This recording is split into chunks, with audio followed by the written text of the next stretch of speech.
करमगढ़ गांव का नाम सुनते ही आसपास के गांवों के लोग सिहर उठते थे, क्योंकि वहां सदियों पुराना एक श्राप मंडरा रहा था, जिसे सब ब्रह्म राक्षस का श्राप कहते थे। ये गांव चारों तरफ से खेतों, जंगलों और कच्चे रास्तों से घिरा हुआ था।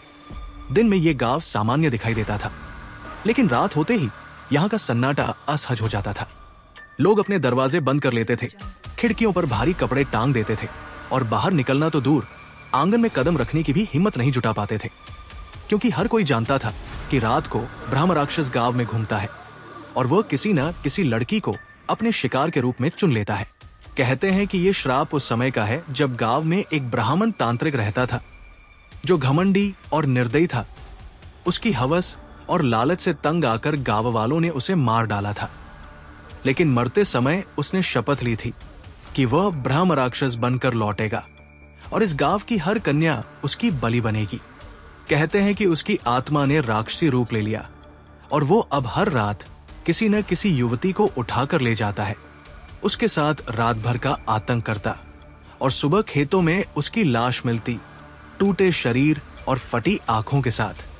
गांव के लोग इतने आतंकित थे कि उन्होंने इस विषय पर बात करना भी छोड़ दिया था, लेकिन डर के बावजूद कभी कभी हवाओं में फुसफुसाहट सुनाई देती, मानो दीवारें भी इस रहस्य को जानती हों। इसी गांव में एक रात रीना नाम की लड़की अपने खेत से लौट रही थी। चांद बादलों के पीछे छुपा था और हवा में ठंडक थी। वो जल्दी जल्दी कदम बढ़ा रही थी, क्योंकि उसे लग रहा था कोई उसका पीछा कर रहा है। अचानक उसके कानों में पायल की झंकार गूंजी। वो पलटी, लेकिन वहां कोई नहीं था। तभी उसके सामने एक लंबी छाया खड़ी हो गई।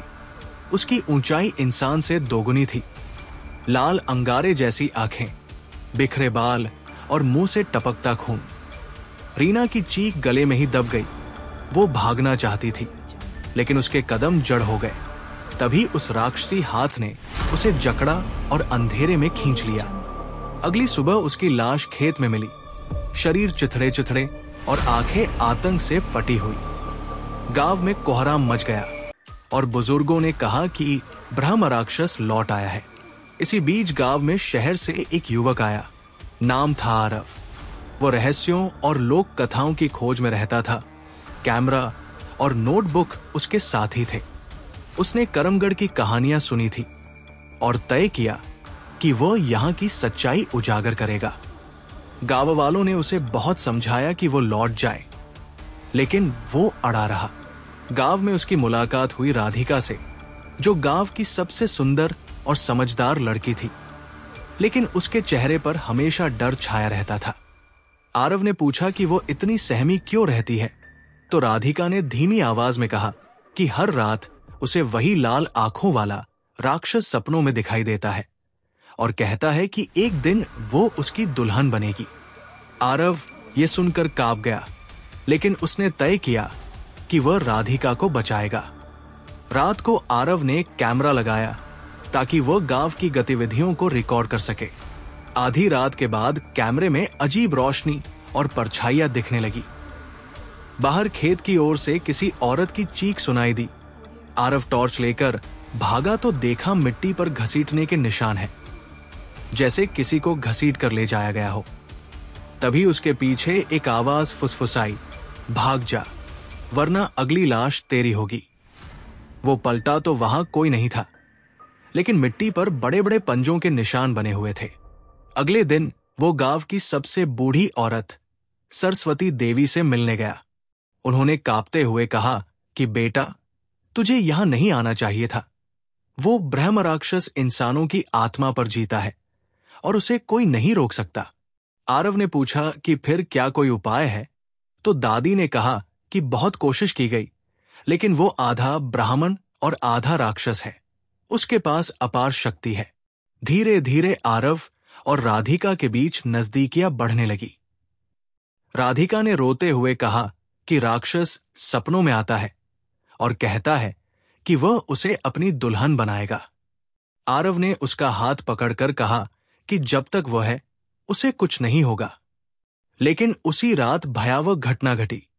आधी रात को राधिका की खिड़की पर दस्तक हुई।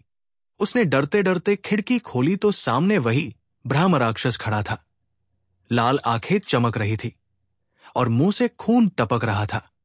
उसकी भारी आवाज गूंजी, आज तू मेरी होगी। राधिका चीखने ही वाली थी कि तभी आरव आ पहुंचा और उसका हाथ पकड़ लिया। लेकिन ब्रह्म राक्षस की पकड़ इतनी शक्तिशाली थी कि उसने दोनों को खींच लिया। खिड़की के बाहर गहरी अंधेरी छाया फैल गई और हवेली की तरफ एक रास्ता खुल गया। राधिका और आरव दोनों मौत और श्राप के बीच फंस गए और गांव का सन्नाटा चीखों में बदल गया। करमगढ़ की उस रात के बाद पूरा गांव डर से थरथराने लगा, क्योंकि लोगों ने पहली बार देखा था कि ब्रह्म राक्षस ने खुलेआम किसी पर हमला किया है, और वो भी गांव की सबसे सुंदर लड़की राधिका पर।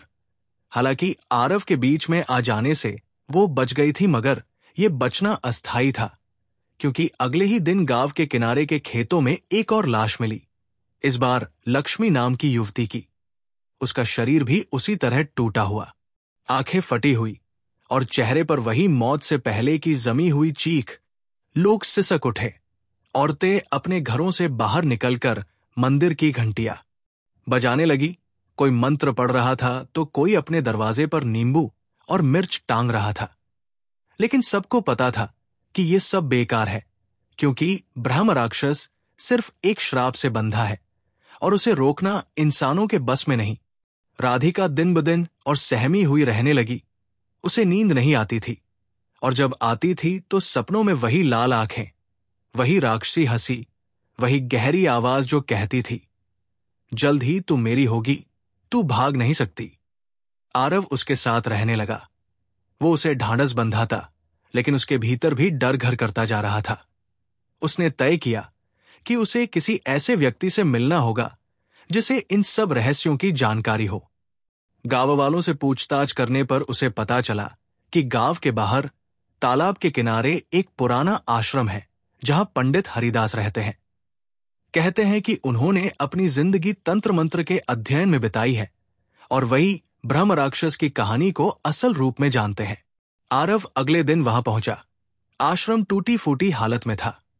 चारों तरफ पीपल और नीम के पेड़ थे, जिनकी छाया में हमेशा अंधेरा छाया रहता।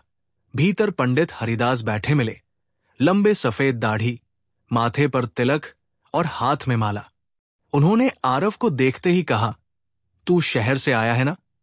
तेरे भीतर सवालों की आग है, लेकिन सच सुनने की हिम्मत भी रखता है। आरव ने सिर झुकाकर कहा, पंडित जी, मैं जानना चाहता हूं कि यह ब्रह्म राक्षस कौन है और इसे रोका कैसे जा सकता है। पंडित ने गहरी सांस ली और बोले, वो साधारण आत्मा नहीं है। वो एक ब्राह्मण तांत्रिक था जिसका नाम वेद प्रकाश था। उसकी शक्ति अपार थी, लेकिन उसकी हवस और क्रोध ने उसे पाप की राह पर डाल दिया। जब गांव वालों ने उसके अत्याचारों से तंग आकर उसे मार डाला तो उसने मौत से पहले श्राप दिया कि वो ब्रह्म राक्षस बनकर लौटेगा और इस गांव की हर कन या उसकी होगी।